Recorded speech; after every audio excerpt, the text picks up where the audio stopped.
오늘 성경 말씀 창세기 1장 1절에서 5절까지입니다.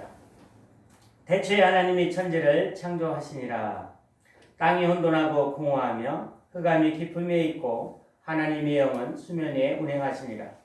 하나님이 이르시되 빛이 있으라 하시니 빛이 있었고 빛이 하나님 보시기에 좋았더라.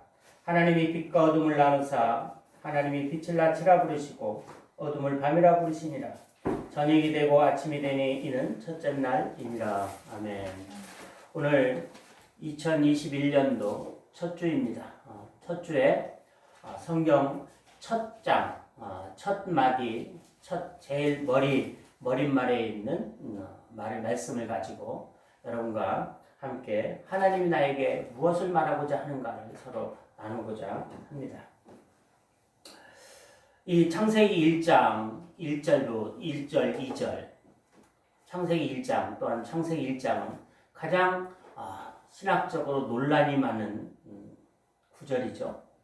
그래서 문장이 한 문장이네 두 문장이네 많은 신학자들의 이야기가 있고 또 수많은 신학 박사들을 이 구절 때문에 많은 신학 박사들을 배출한 구절입니다. 그런데 나는 그런 것을 제외하고 왜 하나님이 천지 만들었다는 것을 가장 하나님이 말씀하시고자 한 첫 말씀에 말씀하실까를 생각해 봤어요. 베레시트 바라 엘로힘 에트 하샤마인 베 에트 하아레츠.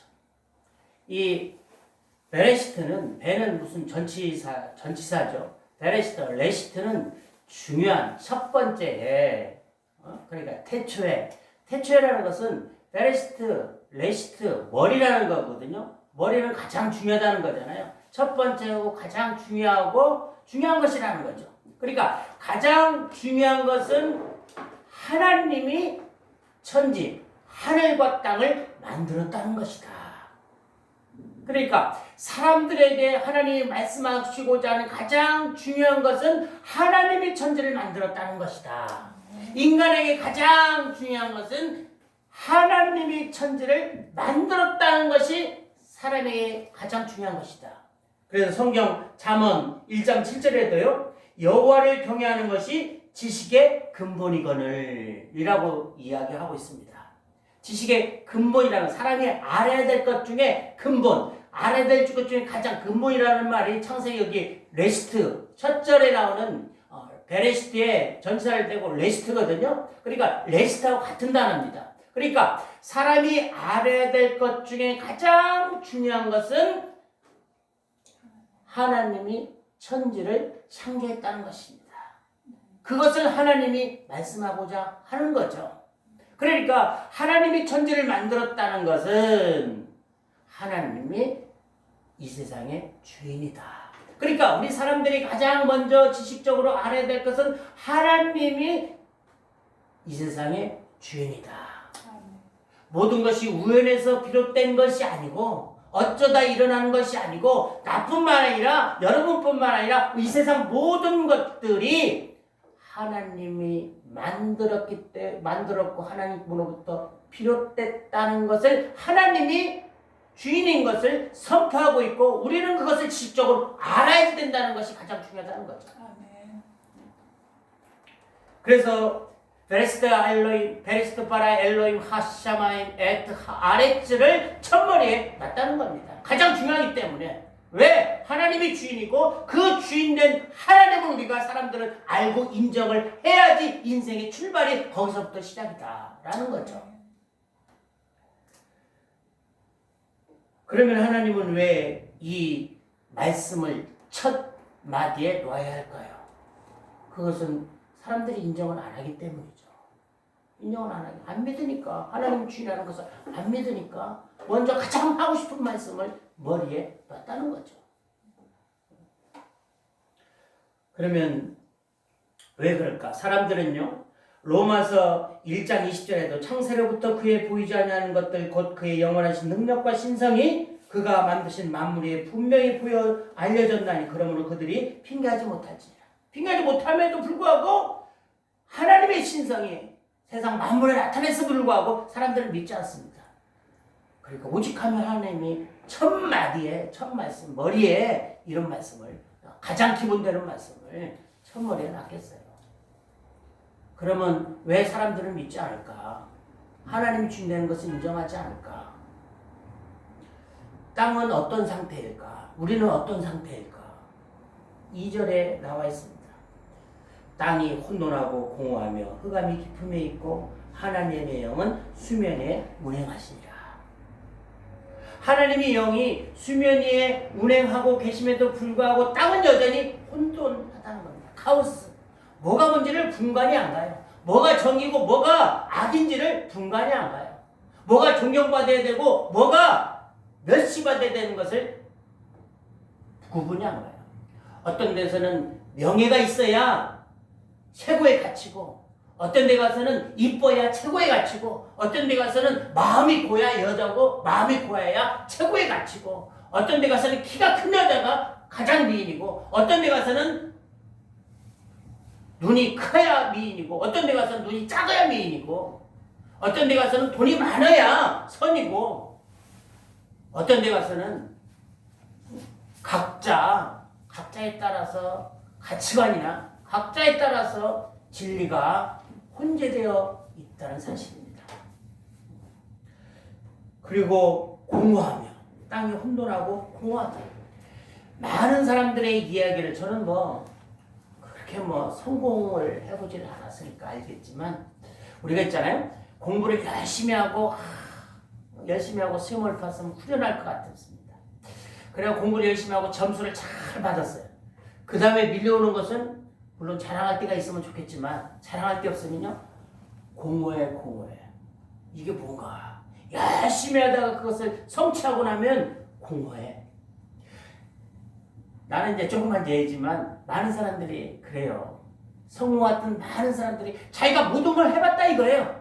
자기가 성공도 했어. 남들이 불알 직장도 다니고 했어. 다 이루었어. 자기가 목표한 거 다 이루었어. 근데 마지막은 공허하다는 거지. 그리고 흑암이 깊음에 있다.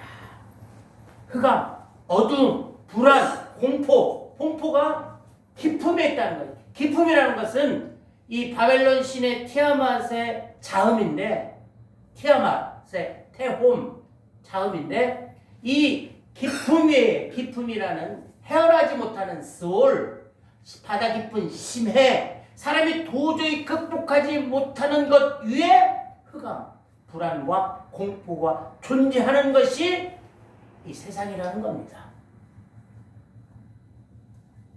그러나 여전히 하나님의 영은 이 수면 위에 운행하고 계시다는 거죠.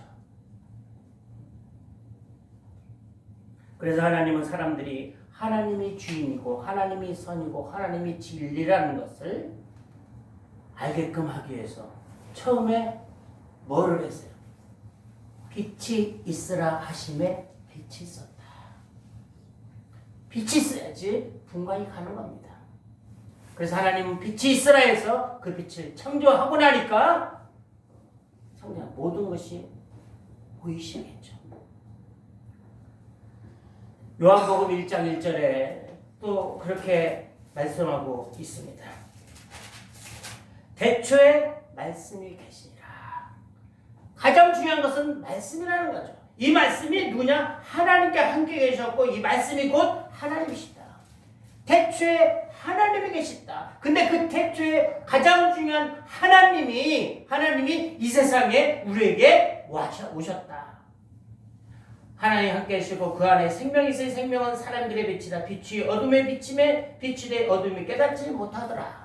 그 빛이 말씀이 빛이 되어서 우리 이 세상에 침투했다는 거죠.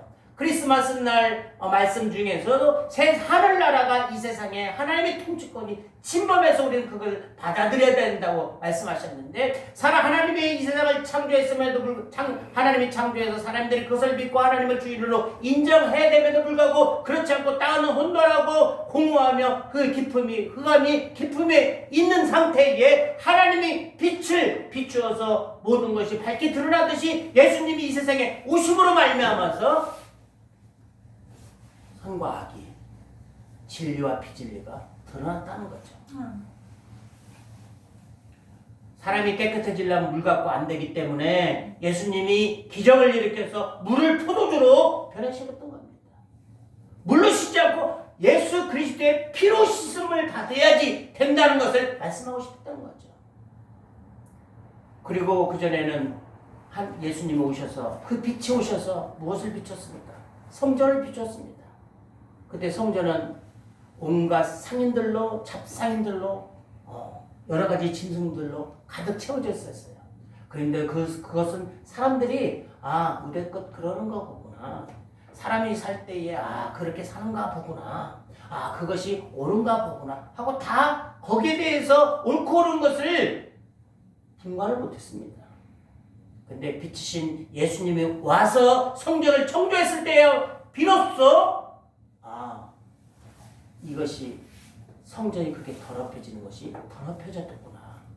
청소를 해야 되는 거를 그때 알게 됐던 거죠. 그 빛이 오자마자 38년 된 병자가 자기를 그 연못에 데려갈 수 없는 그 상태에 있는 그 병자에게조차도 예수님이 직접 빛을 비추어서 찾아가셔서 그 병을 고쳤다는 거죠. 공포와 불안 가운데 있는 그 병자에게 예수 그리스도의 빛이 비춰야 우리가 온전히 무언가를 알 수가 있습니다. 빛이 비치지 않고는요, 깜깜한 어두운 것에 대해서는 분간을 할 수 없습니다. 하루살이가 있잖아, 하루살이. 그런 옛날에 웅변대 가려면 이제 원고가 있는데 그런 원고가 있었어요. 뭐야? 어떤 하루살이 모기가 있었습니다. 근데 참새하고 서로 친구가 됐는데 참새가 헤어지면서 그렇게 얘기를 했습니다. 내일 또 보자. 그러나 이 모기는 내일이라는 것을 개념했기 때문에 그 말을 이해를 못했습니다. 왜? 모기는 하루살이기 때문에. 하루살이하고 며칠은 개념이 없는 거죠. 마찬가지로 빛이 임하지 않고는 개념이 없기 때문에 선과 악을 구분하고 진리를 구분을 못하는 거예요. 매일 더러운 구석에서만 살았던 사람이 깨끗한 것을 아무리 얘기해도 구분을 못하는 거예요. 매일 가난하게만 살았던 사람들은 생활 방식이 그렇다면 그 방식이 전부인 줄 알기 때문에 아무리 부자의 사고방식을 얘기하고 부자가 되면 이런다는 얘기를 해줘도 이해를 못하는 거예요. 개념이 없기 때문에. 빛이 임해야 깨달을 수가 있습니다. 여러분 기도하셔야 됩니다. 우리 가정에 빛이 임해야 모든 것이 명명택택하게 드러난다는 사실입니다. 네. 기도함으로써 성령의 빛이 우리를 비춰줘야 내 모습이 잘 보이고 우리 가정이 문제가 보이고 우리 가정의 해결점이 보인다는 사실입니다. 매일 걱정, 근심, 기쁨의 흑암이 기쁨에 있듯이 헤어나올 수 없는 심해 같은 헤어나올 수 없는 그 세상의 태움, 세상의 그 바벨론의 신전의 그 위대함, 그 바벨론의 그 화려함, 그 주눅들게 하는 그런 것 위에 공포, 헤어나올 수 없는 그 공포 속에서 비치지 않는 한, 성령이 비치지 않으면 헤어나올 수 없다는 거죠. 이 문명의 거대한 문명의 줄기 속에서 성령의 빛을 비추지 않고서는 우리가 거기를 헤어나올 수 없습니다. 그 다음에 예수님 하나님이 빛이 있으라 하심에 빛이 있었고 그 다음에 빛을 낮추라 하고 어둠이 물러가고 어둠을 밤이라 했다고 했습니다. 빛이 임해야 어둠이 물러가는 것. 그래서 빛을 여기 보니까 빛을 낮추라 하고 어둠을 빛과 어둠을 빛이 하나님 보시기에 좋았더라. 하나님이 빛과 어둠을 나눴다고 했습니다. 빛과 어둠을 나눴다고 했습니다. 여기서 하나님이 빛을 창조하시고 또 나눴다는 거죠. 빛과 어둠을 나눴다는 거죠. 진리와 비진리를 나눴다는 거죠. 그래서 나는 우리에게 이런 빛을 비추면요, 정확하게 뭐가 옳고 뭐가 문제인지를 하나님이 가르쳐 준다는 거죠. 그런 게 있습니다. 어떤 신앙 간증을 들었는데 자기 아들이 하나밖에 없는 자기 아들이 매일 남 것을 훔친다는 거야. 훔치다. 그래서 이놈 자식아 왜 훔치냐? 네가 왜 훔치냐? 맨날 자녀만 경찰서 갔다 오거나 자녀만 두들겨고 서로 문제가 있다는 거죠. 근데 어느 날인가 이 어머니가 기도를 하다가 그 아들의 모습을 비춰주는데 그날도 엄마가 잠자는 척하고 누워있었더니 그 아들이 슬금슬금 하더니 슬금슬금 와서 장롱문을 열더니 이 자기 엄마의 주머니 그 주머니에서 돈을 꺼내려고 하다는 거예요. 그런데 그 모습을 가만히 딱 봤는데 그 뒤에 마귀가 그 아들의 뒤에 손을 잡고 조종했다는 것을 그가 봤다는 겁니다. 그때부터 그 자녀를 위해서 기도하고 그 자녀를 미워하기보다 기도하고 하나님께 배달려고 해서 결국 그가 도둑질을 안 했다는 신앙 간증을 들었습니다. 정확하게 그 아들과 도둑질을 시키는 그 어둠의 세력을 우리는 나눠야지 돼. 빛과 어둠을 나눠야지 돼. 그리고 또 그런 경우가 있어요. 제가 잘 아는 가까운 사람인데 자기 딸하고 엄마하고 어렸을 때부터 초등학교 들어갈 때부터 그렇게 트러블이 있어. 매일 싸워. 그리고 매일 말썽을 불려. 그 집안이 말썽꾸러기죠. 여자아이인데. 근데 어느 날인가 커서 몇십 년 정도 흘러서 20살 넘어서 그 아버지가 기도를 하다가 그 안에 있는 악한 것을 그 딸 안에 있는 어렸을 때부터 엄마하고 계속 트러블 했던 그 딸 안에 있는 어둠의 것을 발견했습니다. 그래서 그때부터 기도하고 교회에서도 같이 모여서 기도하고 가정예배 드리고 해서 그 딸이 미운 짓을 해서 계속 엄마는 그 딸을 미워하고 아빠도 왜 그러냐고 그 딸을 미워하고 그 딸의 문제로 자꾸 했는데 결국에는 그 딸 안에 있는 어둠의 세력을 발견하고 그 딸과 어둠의 세력과 분리를 해서 생각을 하고 그 딸을 위해서 집중적으로 그렇게 기도를 하고 그 어둠의 세력이 물러가기를 바라고 성령의 빛을 비추기를 바라고 기도했더니 그 어둠의 세력이 떠나가고 실제로 그 엄마와 딸이 그때부터 잘 지내고 가정에서 잘 지낸 것을 내가 목격을 했었습니다. 가정 얘기하는 건 아니지만 그래서 우리 큰딸내미가 매일 저녁마다 기도해요. 저녁마다 짜증을 부려. 아주 작은 문제지만 그래서 너는 왜 성적이 왜 못돼서 짜증을 부리냐? 마냐 왜 너는 누구를 닮아서 그러냐? 엄마를 닮아서 그러냐? 아빠를 닮아서 그러냐? 그렇게 생각했었죠. 근데 그게 아니라는 것을 제가 깨달았습니다. 우리 딸과 이 짜증내게 하는 그 어둠의 세력과 분리를 하자. 그래서 우리 딸에게 했습니다. 네가 짜증의 종이 될 것인가? 기쁨의 하나님의 종이 될 것인가를 네가 선택하는 문제다. 그리고 그때부터 그 짜증이 물러가도록 어둠의 세력이 물러가도록 우리가 목사 가정이 그렇죠. 맨날 저녁기도 하는 걸로 때우고 공적인 예배로 맨날 드리는 것이 예배니까 그 예배로 때우고 말았는데 특별히 우리 가정을 해서 가정 예배를 드려야 되겠구나 싶어서 가정 예배를 드리게 됐습니다. 우리 가족만을 위한 가정 예배. 이렇게 우리 자녀들의 문제라든지 사람의 문제도